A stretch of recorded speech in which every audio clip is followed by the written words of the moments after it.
আল্লাহ নবী সাল্লাল্লাহু আলাইহি সাল্লাম বলছে, কিয়ামতের পূর্ব মুহূর্তে আগুনের লাল বৃষ্টি হবে, জালজালাতান ভূমিকম্প হবে, খাসফান ভূমি ধসিয়ে দেওয়া হবে, মাসখান চেহারা বিকৃত করা হবে, কাসফান পাথরের বৃষ্টি বর্ষণ হবে, ওয়া আয়াতিন তাতাবাউ কানিজামিন কুতিয়া সিলকুহু। নবীজি বলেন একটার পর একটা এভাবে আযাব আসবে যেন এই তসবির দানা এখান দিয়ে কাইটা দিলে 100 দানা পড়তে মাটিতে কয় ঘন্টা লাগবে? আল্লাহর নবী খোদার কসম এভাবে উদাহরণ দিয়ে বলছে, কানিজামিন কুতিয়া সিলকুহু, যেমন তসবির দানা মালা যেমন কেটে ফেললে সব ফুল পড়ে যায়, মালা বানাইলে সব দানা পড়ে যায় একটার পর একটা। যদি 10 মিনিট বৃষ্টি হয় তাহলে বৃষ্টির ফোঁটা যে জমিনে পড়ে এক এক ফোঁটার মাঝখানে ব্যবধান কয় মিনিট? বুঝেন নাই কথা? বৃষ্টির ফোঁটা পড়ে যে এক ফোঁটা পড়ার কয় মিনিট পরে আরেক ফোঁটা পড়ে? অনবরত অনবরত অনবরত কিনা না ব্যবধান আছে? ব্যবধান। আল্লাহর নবী বলছে কাওয়ামামাকিল কাতর, তোমাদের উপরে মুসিবত আসবে বৃষ্টির পানির ফোঁটার মতো, তসবির দানা ছিঁড়ে ফেলার মতো। কাকিতাইল লাইলিল মুজলিম, এগুলো সব কিয়ামতের পূর্বের কথা।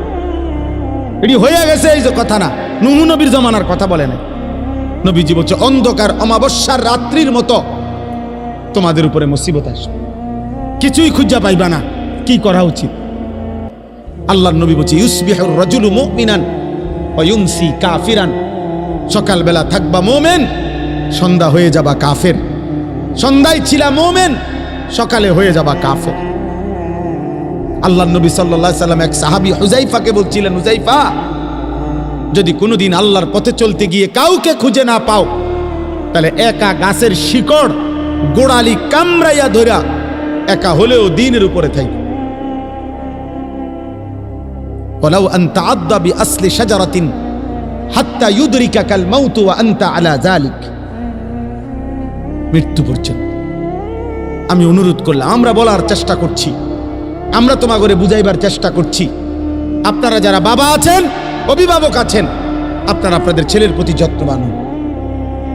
কাঠ পালং আর সোফার ফার্নিচার, বিল্ডিং আর ইট, টাইলস আর বাথরুম নিয়া এত ব্যস্ত হইয়েন না।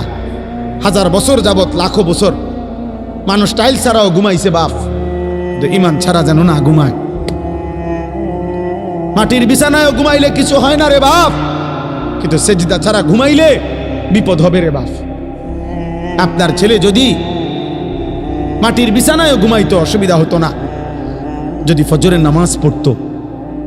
আর লাখ টাকার যদি পালঙ্কেও ঘুমায় অথচ ফজরের নামাজ পড়ে নাই, তো বিপদ হবে আপনারও, আপনার ছেলেরও, মেয়েরও, স্ত্রীরও।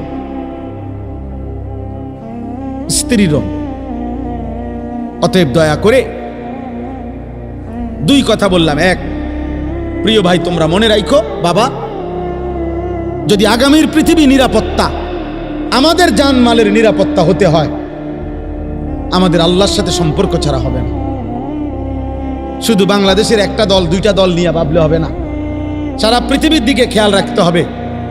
সারা পৃথিবীর কাফের শক্তি যেই কোনো মুহূর্তে পৃথিবীর যেই কোনো অঞ্চলের মুসলমানদের উপরে আক্রমণ করার জন্য প্রস্তুত। আর একবার শুরু করলে আরেকবার ঘুরে দাঁড়াইতে কষ্ট হয়ে যায়। আজকে 76 বছর যাবত ফিলিস্তিনের মুসলমান ইসরায়েলের হাতে রক্ত দিচ্ছে, এটা হলো ঐতিহাসিক তথ্য। আজকে 61 বছর যাবত রোহিঙ্গা মুসলমানরা বার্মার বৌদ্ধ কাফেরদের হাতে রক্ত দিচ্ছে। একদিন না একদিন। আজকে 76 বছর যাবত কাশ্মীরের মুসলমান ইন্ডিয়ার বেঈমানদের হাতে রক্ত দিচ্ছে। একদিন না দোস্ত। এই জন্য একবার কাটিয়ে ফিরে গেলে আরেকবার সোজা হইয়া দাঁড়াইতে অনেক সময় লাগবে, অনেক সময়। এই জন্য এটা একটা বিষয়। আগামী প্রজন্ম নিরাপদ থাকতে হলে তোমরা নামাজ পড়তে হবে। আমার একটা কথা, একটা ছেলে কল্পনা করো, মনে করেন সবাই ভাবেন তো যে এইখানে মনে করেন যদি 10,000 সাহাবী মদিনার কল্পনা করেন নবীজির যুগটা, একটা মিনিট মনে মনে ভাবেন তো আপনারা যে আমাদের নবী সাল্লাল্লাহু আলাইহি সাল্লামের জামানায় মনে করেন 10,000 সাহাবী নবীজির সামনে বসা, কয় হাজার? তো নবীজি তাদের সামনে বসা, এটা হিসাব ধরেন তো 10,000 সাহাবীর মধ্যে গুনলে মানে 1 2 3 4 5 6 7 8 করে গুনলে তো একজন হবে 1, আরেকজন হবে 10,000, হবে না? মানে সংখ্যা হবে কিনা এরকম কথা বলে না। কিন্তু প্রশ্ন হলো এখন আমার যে এবার আমরা কল্পনা করেন তো 1 নম্বর জন মনে করেন সামনে বইছে আর 10,000 নাম্বার যার সিরিয়ালে উনি মনে করেন একদম পিছনে। তো এই 10,000 সাহাবীর সামনে কল্পনা করেন যে ফজরের নামাজ পড়তো কয়জন, কয় পার্সেন্ট? কথা বুঝছেননি আমার? 5 ওয়াক্ত নামাজ পড়তো কয় পার্সেন্ট? কথা বলে না। হারাম থেকে বেঁচে থাকতো কয় পার্সেন্ট? হালালের উপরে চলতো কয় পার্সেন্ট? তো বিজয় তাদের হবে না, তো আমগুনি হবে। এবার আমরা এখানে হিসাব করি, এখানে আমরা যদি 1000 মানুষ হই তো এবার আমাদের হিসাব করেন, গুনেন, আমরা গুনেন ফজরের নামাজ কয় পার্সেন্ট? মোবাইলে নারী দেখে না, ছবি দেখে না, উলঙ্গ দৃশ্য দেখে না, এমন কয় পার্সেন্ট? হ্যাঁ বলেন, ইনসাফ করেন। তাহলে আমাদের বিজয় আসবে কেমনে ভাই? সাহাবায়ে কেরাম হারাম থেকে বেঁচেছেন শতভাগ, আল্লাহর বন্দিগি করছেন শতভাগ। আর আমাদের নেশাগ্রস্ত জুয়ারি জিনাখোর বেবিচারী কি পরিমাণ! আমাদের এক এক ছেলের চেহারা দেখলেই বোঝা যায় মাত্র 18 বছর 20 বছর, কোডি সাফা ভিতরে ঢুকে গেছে। অসভ্য নারী দেখতে দেখতে, উলঙ্গ ছবি দেখতে দেখতে এই হাইওয়ান নিজের বীর্যপাত হতে হতে তার শরীরটা আর কিচ্ছু নেই। আমি যদি বাপ চাচা না থাকতো ছেলেরা, তাইলে তোম করে কইতাম, শুনাইতাম কাছে থাকা। তোমার কাছে জানে না, আমি জানি 16 বছরের ছেলের হালাত কি, 14 বছরের ছেলের হালাত কি, ক্লাস 9-এর ছেলের হালাত কি। অসংখ্য যুবক নওজোয়ান কিশোর মৌলানা সাহেব জিনা করতে করতে ক্লান্ত হয়ে গেছে, বেবিচার করতে করতে ক্লান্ত হয়ে গেছে। এমন ছেলেও 1000 বার চোখের পানি ফেলে আমগো কাছে দোয়া চাইছে, দোয়া চায়, যে সারা রাত উলঙ্গ ছবি দেখে, যার নিজের লজ্জাস্থান নিজের হাত দ্বারা শেষ করে দিছে।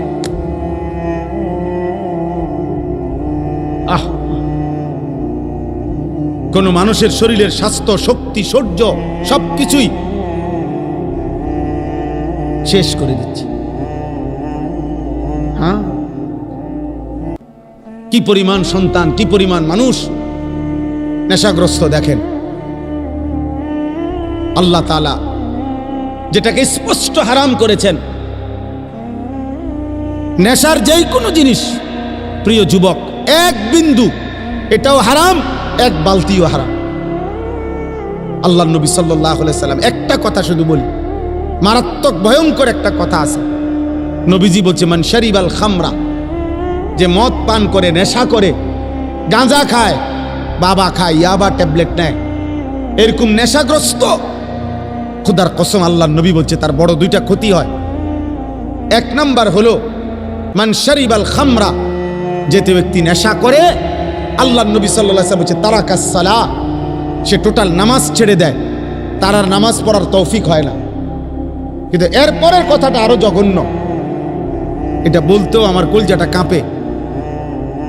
নবী সাল্লাল্লাহু আলাইহি ওয়াসাল্লাম বলছে নেশাগ্রস্ত ব্যক্তি অচিরেই ওয়াকা আলা আম্মাতিহি ওয়া খালাতিহি, আপন চাচি, মামি, ফুফি, খালা, চাচাতো বোন, মামাতো বোন, ফুফাতো বোন, খালাতো বোন, এমন নিকট আত্মীয়র সাথে জিনা এবং ব্যভিচার করতে আগ্রহী হয়।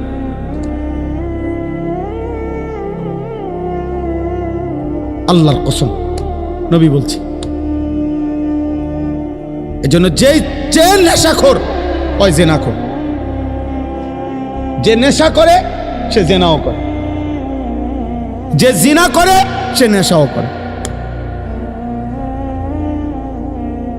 হ্যাঁ, যেখানে গান বাদ্য হয় সেখানে জিনা ব্যভিচার হয়, যেখানে জিনা ব্যভিচার হয় সেখানে গান বাদ্য। এই তিন জিনিস একসাথে, নেশা, নারী, গান একসাথে, এক প্যাকেজ, এক প্যাকেজ।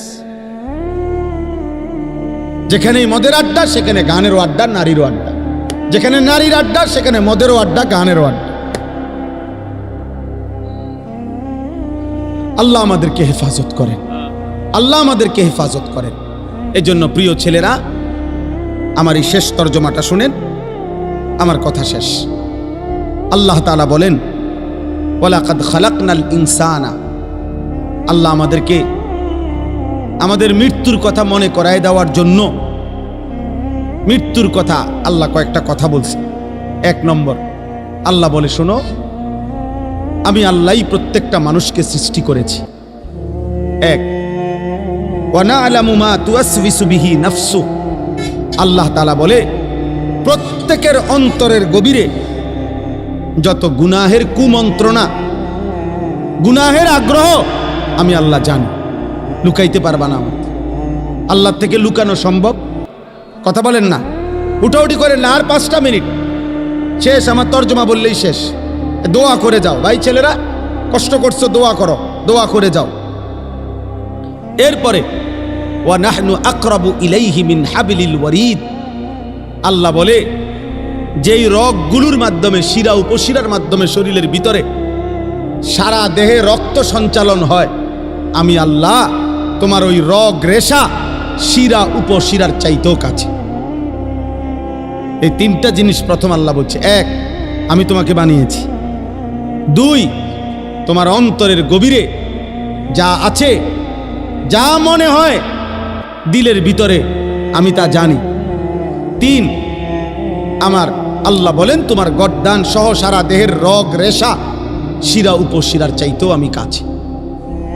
4, ইয ইয়াতালাক্কাল মুতালাক্কিয়ানে আনিল ইয়ামিনে ওয়া আনিশ শিমালি কাঈদ, আল্লাহ বলে তোমার ডানে বামে 24 ঘন্টা আমার 2 জন ফেরেশতা মোতায়েন আছে।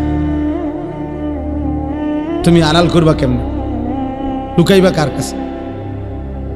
5, মা ইয়ালফিজু মিন কওলিন ইল্লা লাদাইহি রাকিবুন আতীদ, আল্লাহ বলে তোমার জবান দিয়ে ভালো কিংবা মন্দ যা কিছু উচ্চারণ হয়, জিকির হোক, গালি হোক, ভালো হোক, মন্দ হোক, আল্লাহ তাআলা বলেন আমার একজন তৎপর চৌকান্না, একজন ফেরেশতা আলাদা তোমার জবানের প্রতিটা উচ্চারণ লিখে রাখছে। আলাদা আরেকটা ফাইল হইতেছে। এই 5টা কথা আল্লাহ বলছে যে বান্দা, 1 হলো আমি তোমাকে সৃষ্টি করেছি। 2, তোমার অন্তরের শেষ কোণায় ভিতরে যা আছে আমি তাও জানি। 3, এই মাশাআল্লাহ দেখেন, একটা মজার বিষয় হলো এই অনুভূতি জাগলে ভালো। এই যে ওই ছেলে মোবাইল ছবি উড়াইতে চাইছিল, আরো 3-4 জন একসাথে ধমক দিছে। তার মানে ওনারা এতক্ষণের জন্য হইলেও বুঝছেন যে এটা হুজুর পছন্দ করে না। মাশাআল্লাহ, আল্লাহ আপনার ঘরে বরকত দান করে। সবাই একটু একটু করে কইলেও হয়, সবাই একটু একটু করে বললে হইতো। বাপ যদি চোখের এক ফোঁটা পানি ফেলেও যদি ছেলেটাকে বলতো, বাপ তোরে কষ্ট করছে, আমি ছোট্টবেলার থেকে বাপ আদর করে করে বড় করছি রে বাপ, তুমি আমার আল্লাহর নাফরমানি করো না বাপ, তুমি নামাজ পড়ো। একজন স্বামী ইচ্ছা করলে প্রয়োজনে স্ত্রীর কাছে 1 ফোঁটা চোখের পানি ফেলেন, ফেলে বলেন, বিবি তোমারে আমি অনেক ভালোবাসি, তুমি আল্লাহর ওয়াস্তে বেপর্দা হইও না, তুমি বেনামাজি থাইকো না রে। নিয়ত করো, চলো আমরা 2 জন একসাথে নামাজ পড়ে যেন আখিরাত আমরা 2 জনই জান্নাতি হই। হাদিসের মধ্যে আছে, জান্নাতি বান্দাকে যদি, আরে মিয়া 70,000 না, যদি 70 কোটি জান্নাতের হুরও দেওয়া হয়, তারপরেও দুনিয়ার স্ত্রী যদি জান্নাতি হইতে পারে, খোদার কসম ওই স্বামীর জন্য দুনিয়ার স্ত্রীর তৃপ্তির চাইতে সুখের চাইতে 70 কোটি হুরের সুখ বেশি হবে না, হালাল স্ত্রী যতটা আনন্দময় হবে। হ্যাঁ, কারণ সে যুদ্ধ করে কষ্ট সহ্য করে জান্নাতি হয়েছে, আর হুর তো জান্নাতেই তৈরি হয়েছে। এই জন্য 70 কোটি না, 70,000 কোটি হুরের চাইতেও দুনিয়ার স্ত্রী দাম, যদি সে জান্নাতি হয়। আল্লাহ কোরআনে বলছে উদখুলুল জান্নাতা আনতুম ওয়া আজওয়াজুকুম তুহবারুন। বাহ, আল্লাহ বলছে জান্নাতে, হাসরের ময়দানে আল্লাহ বলবে তোমরা তোমাদের স্ত্রী যাদের নেককার, তোমরা তোমাদের বিবিদেরকে সাথে নিয়ে তোমরা হাসতে হাসতে উদখুলুল জান্নাহ, জান্নাতে ঢোকো, জান্নাতে ঢোকো। এক লগেই তো ঢুকতে দিছিল, স্বামী স্ত্রীরা এক লগেই তো দিছিল। ইয়া আদম উসকুন আনতা ওয়া যাওজুকাল জান্নাহ, এক লগেই তো থাকতে দিছিল। আদম এবং হাওয়া এক লগে থাকতে দিছিল না? বুঝা গেল স্বামী স্ত্রী নেককার হলে এই মজাটাই আলাদা, এই জান্নাতটাই আলাদা। আল্লাহ আমাদেরকে তৌফিক দান করে। ওয়াজাআত সাকরাতুল মাউত বিল হক। আল্লাহ বলেন, এই দেখেন শেষ কথাটা বোঝেন। আল্লাহ বলে, বান্দা তোমাকে আমি বানিয়েছি, আমি তোমার ভিতরেরটাও জানি, আমি তোমার শিরা উপশিরা রগ রেশারও কাছাকাছি। আমার 2 জন ফেরেশতা তোমার ডানে বামে, আমার আরেকজন ফেরেশতা তোমার জবানের সব লিখে রাখে। এই ব্যবস্থাপনার এই বেষ্টনীর ভেতরেই একদিন ভালো করো আর মন্দ করো, কাজে লাগাও আর নষ্ট করো, এই অবস্থায় একদিন সত্য সত্য তোমার মৃত্যু যন্ত্রণা শুরু হয়ে যাবে আর তোমার মৃত্যু হয়ে যাবে। যালিকা মা কুনতা মিনহু তাহিদ, যেই মৃত্যু থেকে তুমি পলায়ন করতে চেয়েছো, যেই মরণ তুমি চাও নাই কোনোদিন, তুমি না চাইলেও সেই মরণ একদিন চলেই আসবে। আসবে তো? কথা বলেন না? অতএব আপনি বুদ্ধিমান হন আর বেকুব হন, চালাক হন আর বোকা হন, আপনি মরে যাবেন। আপনি হাসেন কিংবা কাঁদেন, মরে যাবেন। সুখে থাকেন কিংবা দুঃখে থাকেন, মরে যাবেন। 3 বেলা খানা খান আর উপাস থাকেন, মরে যাবেন। রাজপ্রাসাদের অট্টালিকায় থাকেন আর জীর্ণ কুঠির কুড়ে ঘরে থাকেন, মরে যাবেন। মরতেই হবে বাপ, চলে যেতেই হবে। হবে? কথা বলেন না কেন? হবে? হবে। অতএব দোস্ত, আল্লাহ এটাই বলছেন, বান্দা খামখেয়ালি করো না। অনুফিখা ফিস-সূর যালিকা ইয়াউমুল ওয়াঈদ। আল্লাহ তাআলা বলেন ইসরাফিল ফু দিবে আর হাসরের মাঠ কায়েম হবে। আর হাসরের মাঠই ইয়াউমুল ওয়াঈদ, যেই মাঠের যেই দিনের ব্যাপারে তোমাদেরকে ভয় দেখানো হয়েছিল যে আখিরাতের হাসরের আযাব বড় কঠিন, সেটা কায়েম হবে। ওয়াজাআত কুল্লু নাফসিম মাআহা সাইকুম ওয়া শাহীদ। আল্লাহ বলেন প্রত্যেকটি মানুষকে 2 জন ফেরেশতা হাসরের ময়দানে নিয়ে আসবে।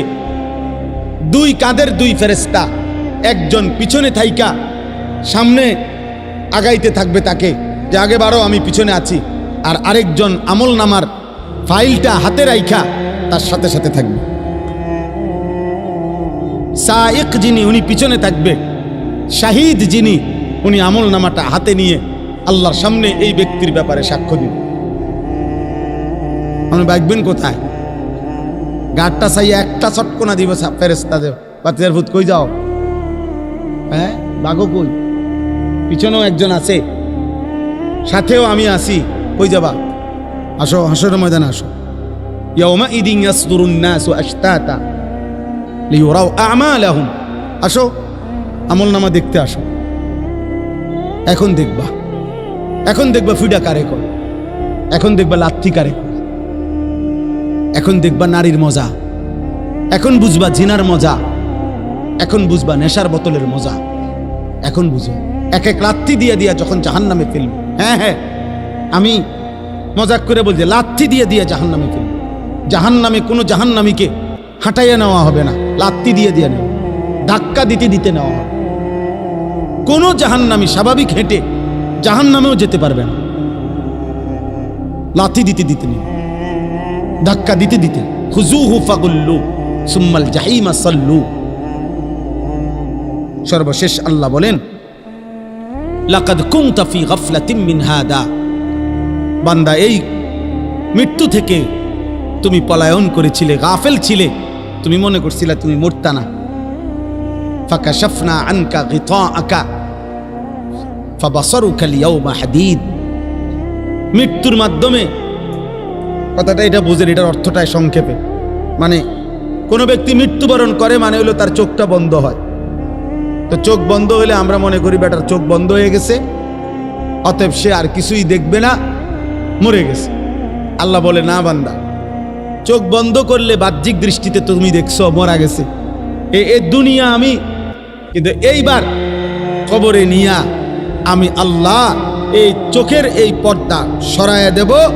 এইবার ফাবাসারুকা আল-ইয়াওমা হাদীদ, এবার তোমার চোখ হয়ে যাবে এতটা পরিষ্কার যে কবরের থেকে তুমি জান্নাত পর্যন্ত দেখবে অথবা জাহান্নাম। এখন তো তুমি বেশি দূর দেখো না, তখন তোমার চোখের পাওয়ার হবে এমন, কবরে বসেই তুমি জাহান্নামের আযাব দেবে। আর এভাবে যতদিন কিয়ামত না হবে ততদিন তুমি কবরে থাইকেই ছটফট করবা জাহান্নামের ওই আযাব দেখা। আর নেককার জান্নাতের নিয়ামত দেখা খুশিতে হাসতে থাকবে, খুশিতে হাসতে থাকবে। হ্যাঁ, মজার কোনো বিষয়ে মানুষ আগের থেকে কল্পনাতেও মজা পায়। বিরিয়ানি খাইব যখন মনে হয়, আমরা ছাত্র জীবনে যেদিন শুনতাম বিরিয়ানি দিব, আলহামদুলিল্লাহ আগের দিন থেকেই একটা মানসিক মনটার মধ্যে একটা প্রস্তুতি থাকতো যে রবিবারে বিরিয়ানি দিব, আগের থেকেই ভালো লাগতো। মাদ্রাসা যেদিন ছুটি দিবে এই দাঁড়ার কামে থাকতো। আমার মনে আছে, যদি মনে করেন বৃহস্পতিবারে ছুটি দিবে, আমরা বুধবার দিন কোনোদিন আমার মনে হয় না আমরা বেডিং বিছাইয়া ঘুমাইছি। বুধবার রাত্রে, বুধবারে বেডিং টেডিং বান দিয়া সব ক্লিয়ার, কোন রকম এমনি মাথাটা লাগাইয়া পড়ে থাকতাম। অথচ ছুটি হলো আগামীকাল দুপুরের পরে, কিন্তু মজা লাগতেছে যে বাজ্জাম।